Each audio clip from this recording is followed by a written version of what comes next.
Welcome to the Lunchbox. I'm Larry White, a professor of psychology and legal studies here at Beloit College. In 1983, these two men confessed to raping and killing an 11-year-old girl. Turns out they didn't do it. In September of this year, a judge in North Carolina overturned their convictions and released them from prison.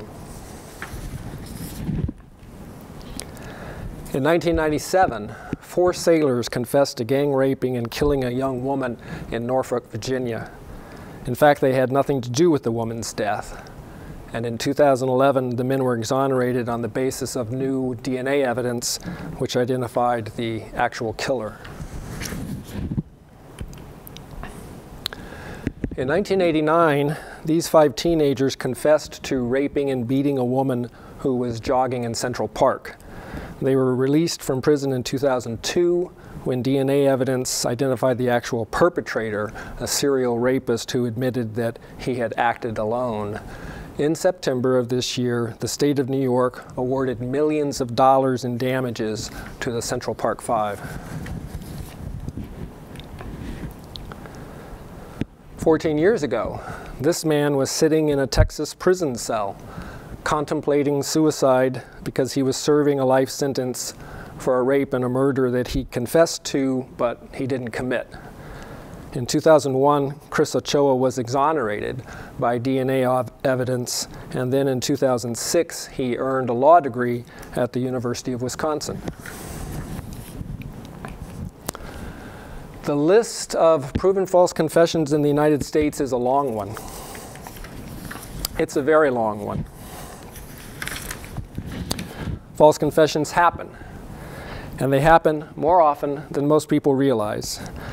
Nobody knows exactly how many people have confessed to crimes they didn't commit over the years, and probably the total number is not knowable. But researchers have documented more than 300 proven false confession cases. And we also know that false confessions are present in approximately 20% of the DNA exoneration cases, making it a leading cause of wrongful convictions. The cases that have been discovered almost certainly represent the tip of the iceberg. And I say this because many cases are hidden from public view. Juvenile cases with confidentiality provisions, for example. Cases that were plea bargained and therefore cannot be appealed. Cases involving minor crimes that don't receive post-conviction scrutiny. And cases of employee theft that don't result in criminal charges.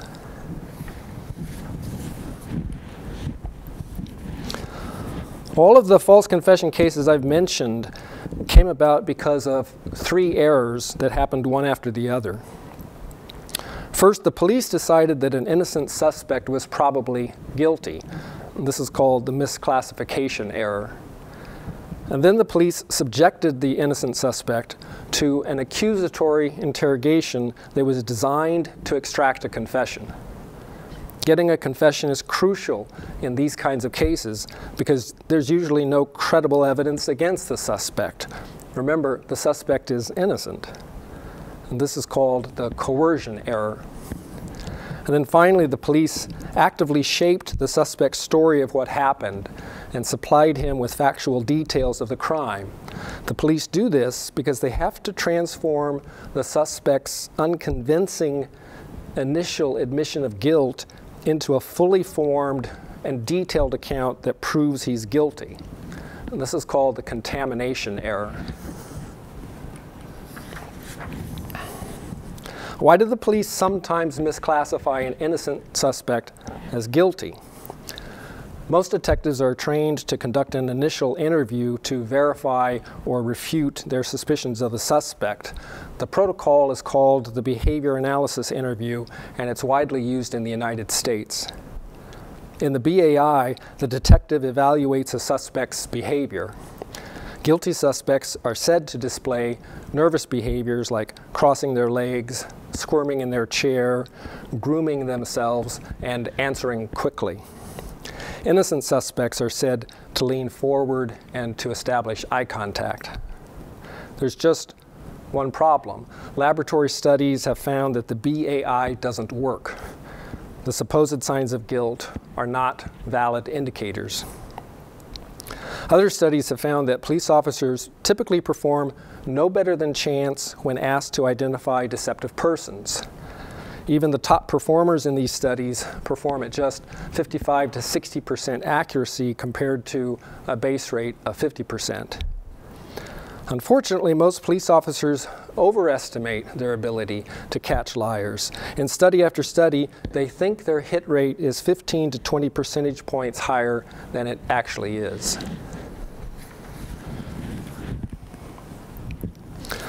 About a year ago, I consulted on the Eddie Gill case. The district attorney in Milwaukee charged Mr. Gill with shooting and killing a man named Jordan Crawley on February 3rd, 2013. The shooting occurred outside a bar around closing time at 2 o'clock in the morning. 9 days after the shooting, Eddie, on his own accord, went down to the police to talk about the shooting. Eddie had been there that night and he wanted to help the police. Instead, the police arrested Eddie and they put him in a jail cell. The next day, Eddie took a polygraph test and was told that he failed. The day after that, Eddie was interrogated by a detective for nearly 5 hours. Eddie eventually told the detective that he had a gun, that 2 men with hoodies approached him on the street, that he saw one of the men raise his arm, and that he shot toward the man 3 or 4 times.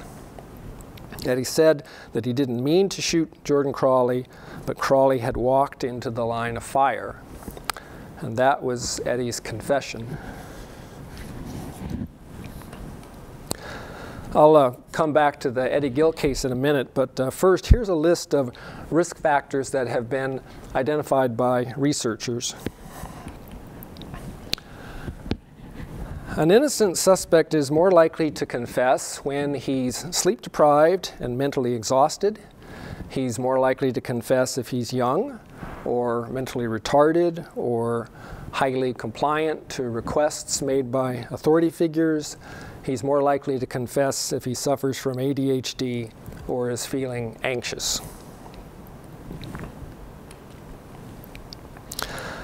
The police have developed psychologically sophisticated techniques that are remarkably effective at getting guilty persons to confess to their crimes.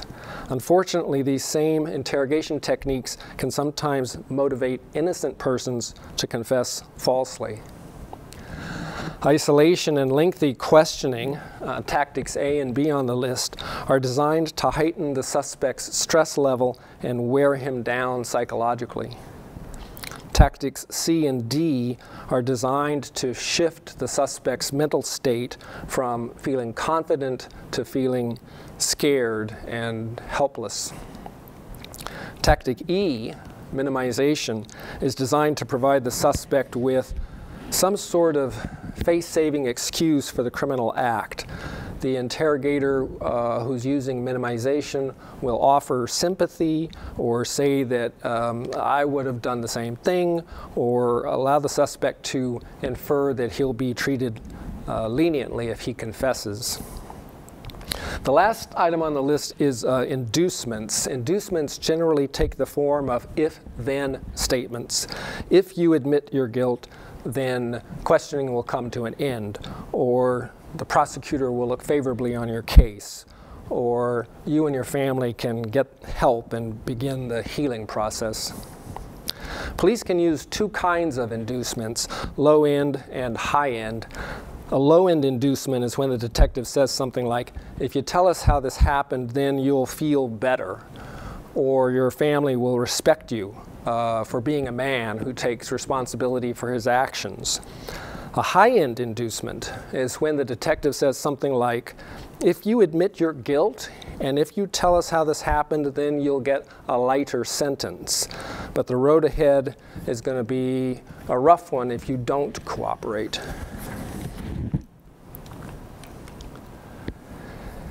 Eddie Gill's case was remarkable because it contained every one of the known risk factors. Eddie was 18 years old at the time. His measured IQ falls between 70 and 74, which means that he's borderline mentally retarded. Eddie suffers from ADHD, and a test revealed that Eddie is more suggestible than 98% of the population. At the police station, Eddie was alone in a jail cell for 30 hours. He had slept just 2 hours the night before he was interrogated. The detective questioned Eddie for about 5 hours straight.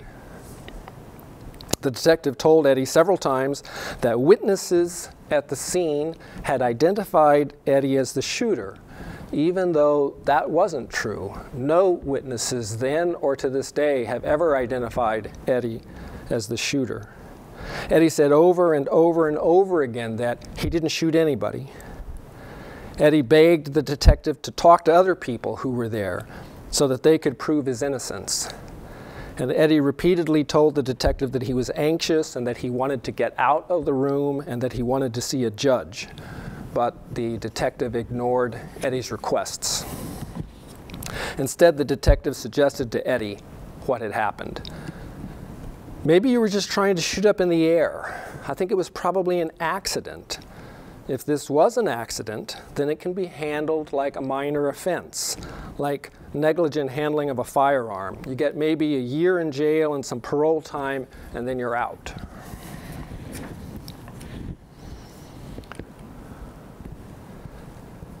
When the police get a confession, the confession typically contains details of the crime, but guilty knowledge isn't necessarily evidence of guilt. Brandon Garrett is a professor at the University of Virginia, and a few years ago he examined the written statements of 40 proven false confessors, and nearly every one of the statements gave a detailed and accurate account of the crime, even though the confessor hadn't committed the crime. So how could that be? Garrett says the innocent suspects learned the facts of the crime from the police who interrogated them. This is what happened in the Eddie Gill case. Eddie's first account of how he shot Jordan Crawley couldn't have happened the way that he said it did, because his account was contradicted by physical evidence at the scene. Eddie's final story, however, was consistent with the crime scene evidence because the detective told Eddie about the physical evidence. The detective told Eddie about the number of shell casings that had been found and the location of the casings on the street, and that the gun that was used to shoot Jordan Crawley was not a .22 caliber. Jim Trainum has written an unusually candid account of his time as a,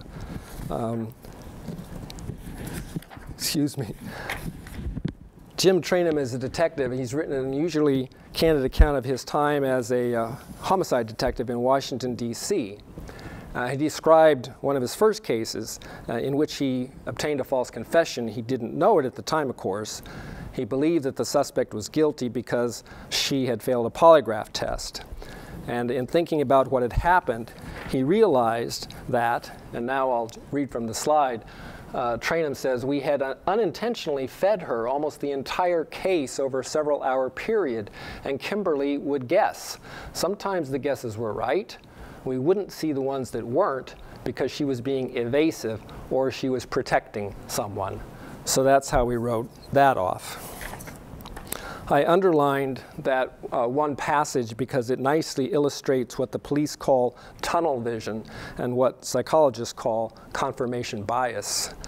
People have a tendency to seek information and to interpret information in a way that validates their original belief.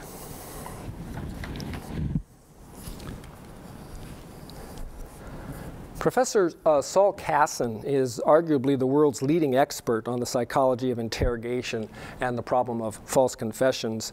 Here's the summary of an important paper that he published in 2005 titled "Innocence Puts Innocence at Risk." And let's just read it together. Recent research suggests that actual innocence does not protect people across a sequence of pivotal decisions. In pre-interrogation interviews, investigators commit false positive errors, presuming innocent suspects guilty. That's the misclassification error. Naively believing in the transparency of their innocence, innocent suspects waive their rights. They waive their Miranda rights and therefore do not have a lawyer present. Despite or because of their denials, innocent suspects elicit highly confrontational interrogations. Certain commonly used techniques lead suspects to confess to crimes they did not commit. That's the coercion error. And finally, police and others cannot distinguish between uncorroborated true and false confessions. The reason that they can't distinguish between them is because all of these false confessions, like the truthful confessions, contain factual details. That's the contamination error. People have a hard time understanding why someone would confess to a crime that they didn't commit. I think that's because most people aren't able to fully appreciate the psychological factors operating in the interrogation room. An interrogation is stressful, really stressful, and emotionally draining. The suspect is tired, perhaps exhausted, and unable to think clearly. The police say they have evidence against the suspect, and the suspect has no way to verify what the police are saying. The police imply that admitting involvement for a justifiable reason is probably the best course of action. All of these factors, taken in combination, can mislead a suspect about his available options and about the likely consequences of each option. Even an innocent suspect will sometimes come to believe that it's in his best interest to confess.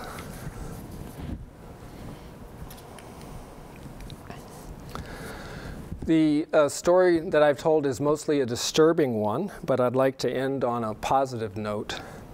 What can police departments do to minimize the risk of obtaining a false confession? First, and most importantly, they can and should record all interrogations. Every police department in Wisconsin is already doing this. And everyone benefits when there's a permanent record, a permanent electronic record of what transpired in the interrogation room. Second, have an appropriate adult present when the suspect is mentally ill or mentally retarded or a juvenile. The appropriate adult can be a relative, can be a social worker. The appropriate adult's role is to advise the suspect and also to observe whether or not the interview is being conducted fairly. England has been using appropriate adults for years and with good results. As for points 3, 4, and 5 on the slide, many police departments in England and also in Canada are already doing these things. They conduct investigative interviews, not accusatory interrogations. They don't lie to suspects, they don't fabricate evidence, and they limit the length of interrogation. These police departments are moving away from a culture of interrogation. They argue that cases are ultimately solved with information and with evidence, not with confessions. Guilty people will lie, and if enough evidence is gathered, then the lies can be proven to be lies. The last point, number 6, is especially important, I think. The police often shut down their investigation after they obtain a confession, and that would be okay if all confessions were truthful, but they aren't. So it's important for the police to get additional information from the suspect about the crime, information that can be corroborated. If the suspect is truly guilty, then he should know some things about the crime that an innocent person would not know, could not know. But if a suspect is unable to provide new and verifiable details of the crime, then we have to ask ourselves, did this person really do it? Thanks very much for coming and for listening. I'll do my best to answer your questions.